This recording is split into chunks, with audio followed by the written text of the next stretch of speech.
Gimana caranya? Bayar. Bayarnya namanya apa?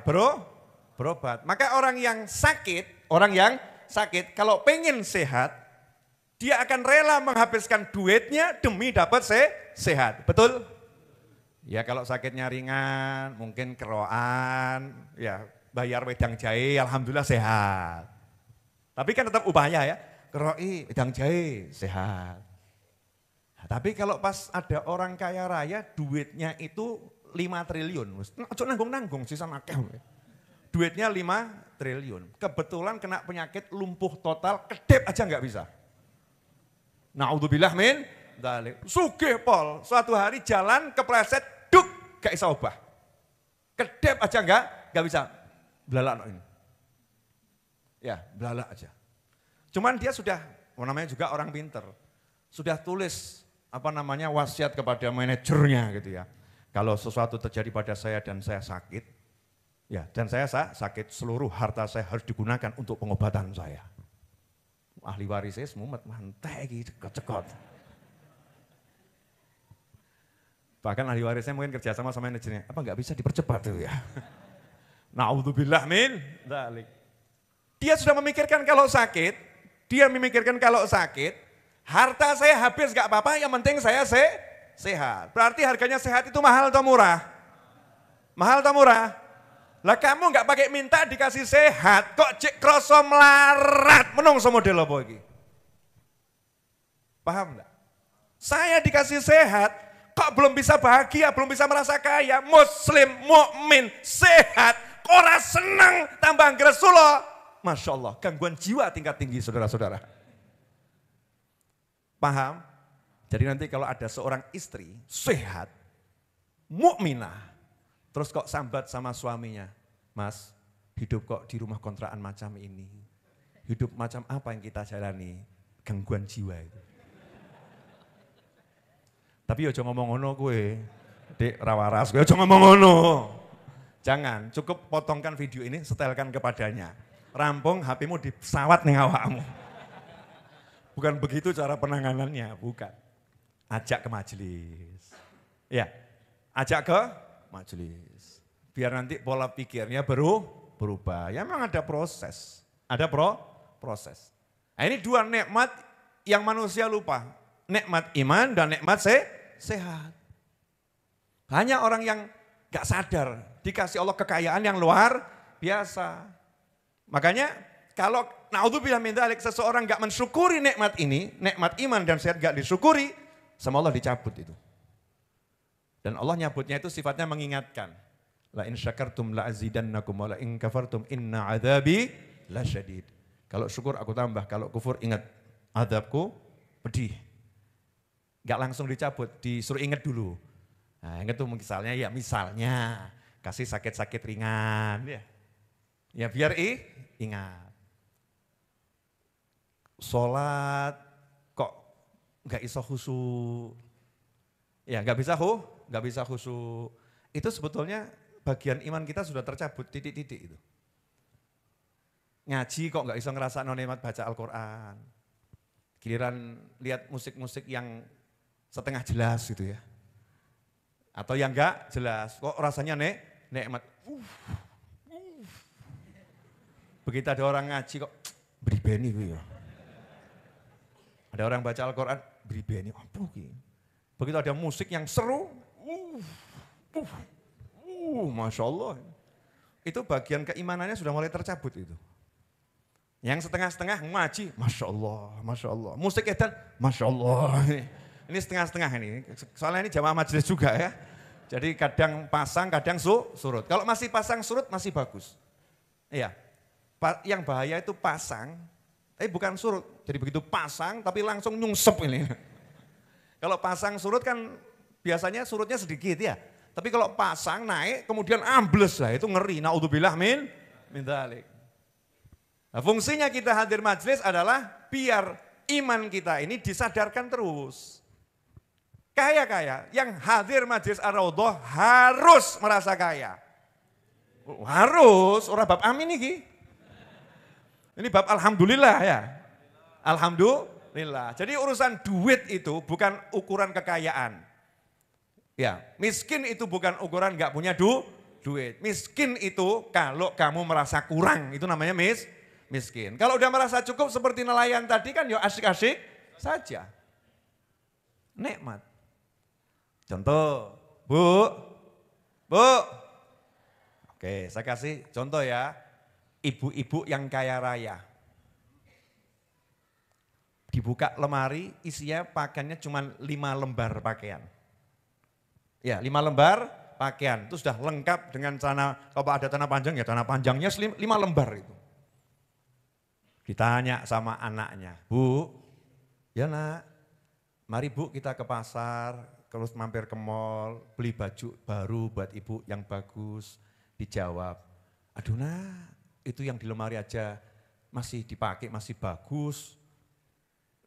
Nyucinya ada 5 sudah capek.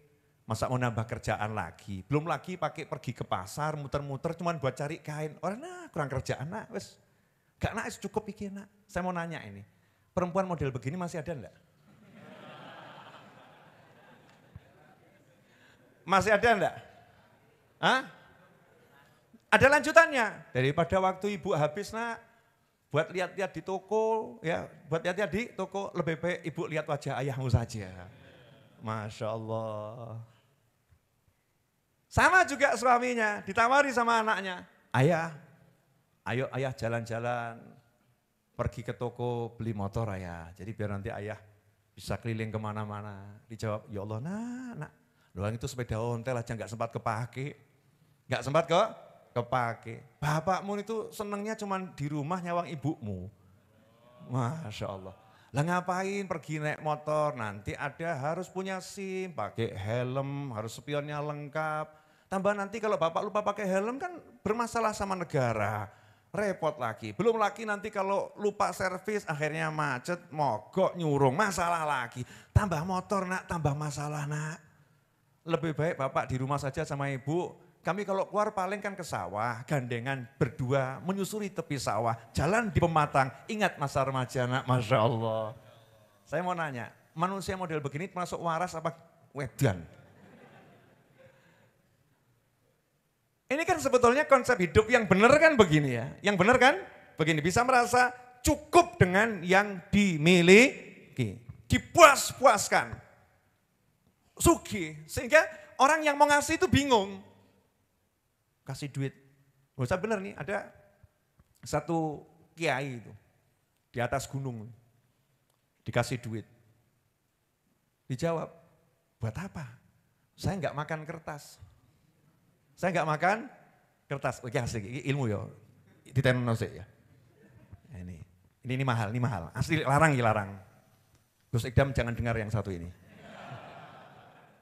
Ya, ini cara menyampaikan pesan tuh begitu, biar sampai gitu kan ya. Uang ya, kalau kamu pakai untuk beli barang, itu namanya uang. Betul? Jadi kalau dipakai beli barang, baru itu dikatakan uang.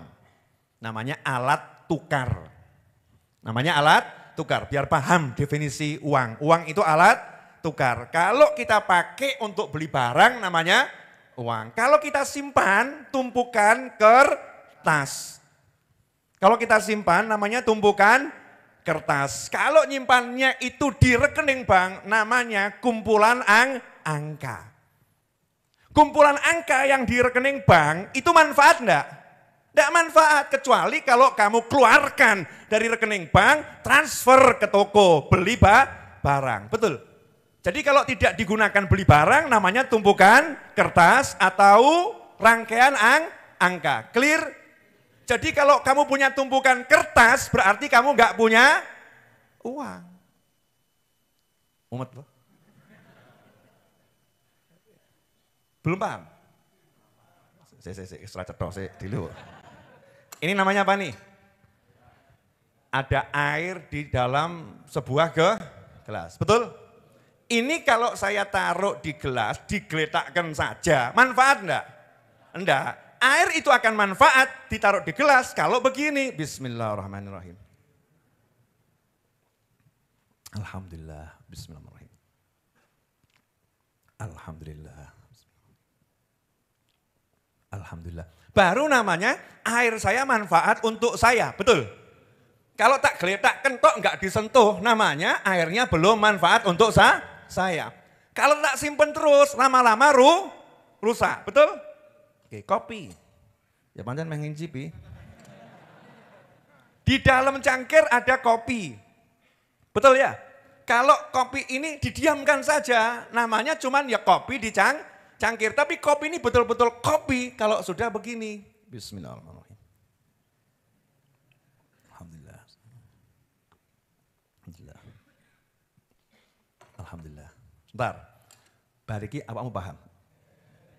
Gus Ekdam kalau dengar ini, beliau lebih ahli merangkainya menjadi kata-kata yang indah masuk ke dalam jiwa.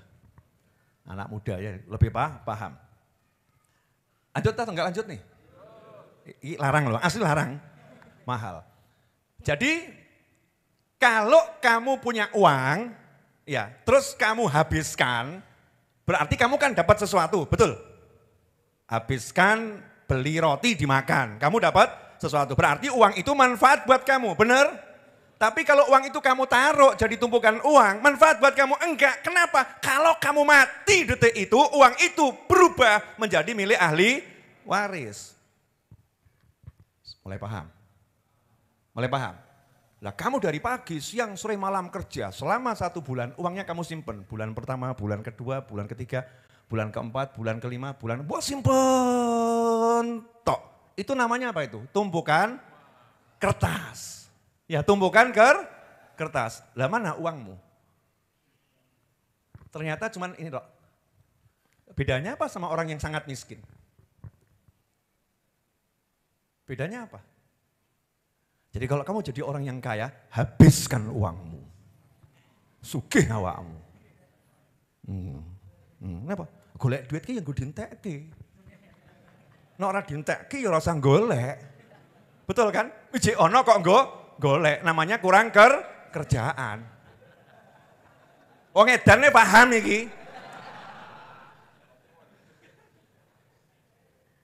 Loh, logis atau enggak logis? Logis atau enggak logis? Contoh, kamu beli roti untuk apa? Dimakan. Kalau kamu beli roti, kamu tumpuk terus enggak kamu makan. Terus kamu keluar beli roti lagi, tumpuk enggak dimakan. Keluar beli roti lagi, tumpuk enggak dimakan. Kamu waras atau gendeng? Waras atau gendeng? Tapi kamu beli roti, kamu makan bagi, habis toh ya, keluar lagi, beli roti, makan bagi, habis, keluar lagi, beli roti, beli makan, dimakan bagi. Waras atau gendeng? Waras. Karena roti dibeli untuk dimakan. Uang dicari untuk dimanfaatkan, bukan untuk disimpan. Masuk. Masuk. Makanya saya tuh senang kalau ada kesempatan untuk menghabiskan uang saya. Senang aku. Bener senang. Ya Allah senang entek. Kenapa? Kalau habis berarti saya boleh cari lagi. Waras aku entek kok golek eneh. Oh jakeh golek eneh kurang kerjaan. Lah apa golek kertas? Paham? Lu maaf bro, urip iki larang asli. Detik demi detik ini kan mahal, kok disibukkan cari kertas kan kita nih ya, rodok bingung tuh tapi gitu ya. Orang yang cerdas udah gitu, Pak kok nyantai, lah ngapa? Kok enggak kerja? Lah gue apa kerja? Cari duit, oh turake kok. Sing kuwi urung teh lho ngomong duit. Becek lah ngeloni mbokmu. Katanya seorang ayah kepada anaknya. Ini konsep-konsep orang-orang tua dulu kan begitu ya. Tapi sama yang sudah belajar kakan golek duit kuwi, oh sayang, waktu tidak dimanfaatkan untuk cari uang. Diwalik, gua blok. Sorry loh ya, gua blok. Waktu dientek-entekke nggo golek duit. Ngentek wong kertas, mending nyawang mbokmu guyu mesem ki larang. Mbok regani piro iki? Mau dikasih harga berapa? Kita saling memandang, saling mencinta hingga lupa dengan dunia. Ono wonge? Teko, aku. Kan gitu. Ayo dirubah tuh mindsetnya, ya Allah. Munhamikun, tenggelam cari dunia. Loh Habib, bukannya share siapa ingin ikut andil? Ya betul, karena apa? Habis maka cari. Serius. Karena habis maka cari. Kalau nggak habis saya nggak akan cari. Lah ngopo mumet share, siapa yang ingin andil kurang kerjaan. Kan penak ngajar nggak ada tulisan begitu, itu kan ganggu saya tulisan-tulisan itu, asli ganggu. Bener itu ganggu. Keindahanku tercoreng dengan tulisan siapa ingin ikut andil 4 hari lagi, aduh. Ganggu. Tapi harus dilakukan karena memang harus cari ya, karena habis harus bayar. Paham enggak? Itu konsepnya dunia tidak ada dalam hati. Begitu. Jadi hidup tuh enak. Hidup itu enak. Orang kagetan. Kagetan. Masya Allah. Nyantai-nyantai saja. Saya lagi share, barusan tadi share ke beberapa orang sih, nggak tak share umum gitu. Karena di share umum juga belum tentu laku, tinggal ngisi-ngisi gitu kan. Udah tak coba beberapa kali di share, aku setengah share gak laku-laku gitu ya. Masya Allah. Tablet saya mau saya jual 21 juta, tablet spek tinggi. Ya, mau tak jual 21 juta. Kenapa? Karena saya pengen nanti syukuran saya, kan tanggal 7 harus lunas ya. Berarti kalau harus lunas, berarti ya lunas. Mikirnya kan ngono ya. Mikirnya lunas, tanggal 7 harus lunas. Ya insya Allah lunas. Tanggal 10 saya mau syukuran. Syukurannya apa? Tanggal 9 ya syukurannya Isra Mi'raj. Beleh kambing berapa di sini buat makan bareng teman-teman Isra Mi'raj. Kemudian tanggal 10-nya mangkat Mekah Madinah. Loh iya toh laporan kepada pemimpin teragung baginda Nabi Muhammad SAW. Kanjeng Nabi, alhamdulillah lunas kan begitu ya. Minta lagi. Loh iya, karena proyek masih ada. Karena judulnya tekno, hurung entek, kudu ono. Jangan tekno, wes entek terus ono, rena kui. Paham enggak maksudnya? Tekno, hurung entek, wes ono. Habiskan, sebelum habis sudah ada. Beda dengan tekno, wes entek, engko ono. Berarti habiskan, setelah habis nanti ada. Dan enaknya gimana yang kedua? Yang kedua berarti merasakan habis. Aku mau rakyat yang jeno didik kan dulu ya. Paham? Apa? Tekno tok sing diiling. Oh kadang ini Masya Allah tuh mbak-mbak itu. Mohon maaf tuh. Mau makan enak saja jual gelang mikir 3 tahun. Eman-eman. Kenang-kenangan pernikahan. Saya mau berangkat haji, gelang lamaran saya untuk nikah dulu. Istri saya mau berangkat haji, dol gelangmu. Dol, karena cinta bukan sebongkah gelang, tapi cinta ikatan jiwa dalam hati yang mengakar abadi hingga surga nanti. Oh coba berdoa, awas ya. Gelang tuh kalau hilang gampang, duit-duit toko meneh, kan begitu. Entek, ono gitu loh ya. Oke, burung entek jaluk ono, kan tumpuk gak ketoan.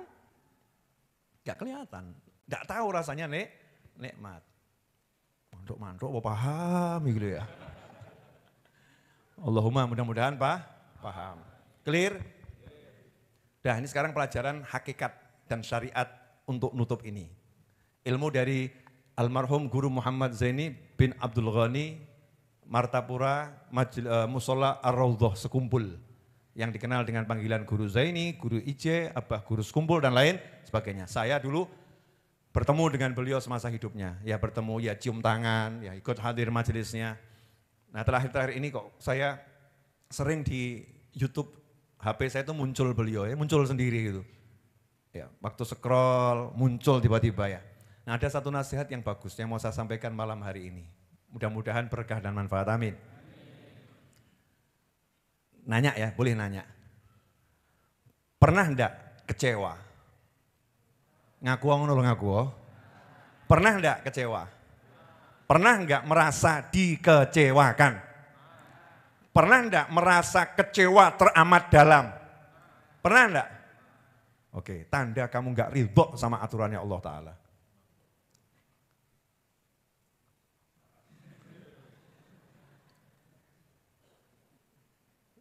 Betul kan ya? Tanda enggak ridho itu kecewa. Contoh boleh? Saya kasih contoh yang nyata-nyata. Contoh yang nyata, nyata. Mas Ramzi. Ya Mas Ramzi. Melamar seorang wanita, ditolak. Kecewa enggak? Enggak.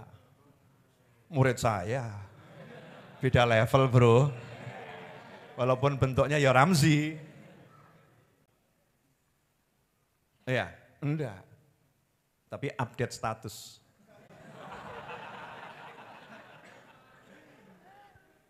Aku selalu ada di sini menanti. Masya Allah. Optimis. Akhirnya perjalanan takdir. Ya perjalanan takdir. Beberapa waktu yang lalu ijab kabul di sini dengan wanita yang dia cintai. Masya Allah. Dan seminggu yang lalu dari mulai Sabtu sampai Jumat. Gak ketemu saya. Memadu kasih dengan sang istri. Masya Allah. Ndi wong iki. Wis ben iki viral ya. Masya Allah. Jangan-jangan istrinya di belakang sana. Ya. Takdir. Ya. Kita harus belajar ilmu takdir itu karena bagian daripada rukun iman. Iman pada qadha dan qadar. Ini iman yang nomor 6 ini loh. Kok ya zaman sekarang udah seperti hilang dari hati orang-orang beriman. Naudzubillah min dzalik. Kalau ada musibah, itu takdir atau bukan takdir? Takdir. Kamu sakit, takdir atau bukan takdir? Takdir. Kamu jualan kok sepi, takdir atau bukan takdir? Takdir. Kamu ngelamar anak orang, ditolak, takdir atau bukan takdir? Takdir. Kamu pengen pol, tapi nggak keturutan, takdir atau bukan takdir? Takdir. Tapi jangan mandek di situ loh ya. Ini baru definisinya ya, definisinya. Camkan baik-baik. Takdir itu nyata dan itu urusan yang maha kuasa. Allah ingin nunjukkan jati dirinya bahwasanya engkau manusia tak bisa apa-apa dan kuasa hanya Dia semata yang punya. Yang lain gak boleh berbuat apapun tanpa izin dan restunya. Paham? Loh, Beb kok suaranya rodok banter? Iya no, lagi apa namanya mengambil asma Allah yang Dzul Jalal, yang agung, maha kuasa, yang ngomongnya ya sing banter. Jangan Allah maha kuasa, ya ora cetha. Bab kuasa-kuasa ya harus ngegas gitu ya. No bab cinta kan ya lain lagi. Lanjut. Nah, begitu kamu mau beli barang, kemecer nih ya, barang satu-satunya, barang yang bagus. Barang yang bagus. Barang ini mau kamu beli, ternyata yang punya nggak mau jual. Padahal kamu punya duit. Gregetan apa ora gregetan? Gemes atau nggak gemes? Saat itulah kamu lupa bahwasanya kamu bukan siapa-siapa. Ada Tuhan yang mengatur segala-galanya. Duitmu nggak ngaruh baginya. Terus mau mbak rampok ngono kuwi. Mbok maling. Mbok pepetno tembok wonge. Orangnya kamu pepetkan tembok, terus mbok kei bedil mbok ancam. Dol apa ora? Pepetkan tembok. Ayo jual barangmu, jual barangmu. Awas gak mau jual sama saya. Apa begitu? Kan enggak. Kamu tawar berapa harganya? Saya akan carikan bagaimana caranya agar barangmu itu kejual ke saya. Pokoknya apapun yang kamu mau saya turuti. Dengan satu kata jawabannya, tidak saya jual. Lapo awakmu. Ayo lapo awakmu. Sapa Tuhane? Makanya jangan sok. Jangan gaya. Jangan merasa punya kuasa. Enggak punya apa-apa kita ini. Ini contoh kecil loh ya. Kalau udah begitu orang sekaya apapun kan jadi lemes ya. Kenapa lemes? Karena sombong dengan dirinya, merasa memilikinya. Tapi beda orang yang sudah kenal Tuhannya. Duitnya akeh, kuasanya luar biasa, nawar barang. Mas, ini saya beli ya mas, berapapun saya bayar. Maaf pak, tidak saya jual. Oh ya wis, urung rezeki. Tanya itu yang jualan, Bapak kok responnya santai saja, belum rezeki? Ya memang belum rezeki. Karena yang menggerakkan hatimu itu menjual atau tidak bukan uang saya, tapi yang maha kuasa. Kaget ki sing duwe barang, kita wali iki. Oh, kita wali, tuku orang gue duit kok. Beli gak pakai duit dia. Loh maksudnya gimana? Loh iya, uang saya ini tidak bisa menggerakkan benda dan hati kecuali diizinkan oleh ilahi Rabbi. Tapi karena jual beli ya syaratnya saya menawar. Kesepakatan saya membayar. Kalau Bapak tidak sepakat, tidak mau jual kan gak mungkin terjadi jual beli. Ya saya gak mungkin maksa. Gak mungkin maksa. Karena yang bolak-balikkan hati untuk iya dan tidak hanya Allah. Masya Allah. Geleng-geleng kepala. Masya Allah wali tenan. Wali memang berpakaian kaya raya. Tapi wali. Makasih Pak atas nasihatnya. Tapi mohon maaf hati saya belum dirubah sama Allah Pak. Oh gak apa-apa Mas. Lanjutkan saja. Kalau rezeki gak akan kemana-mana.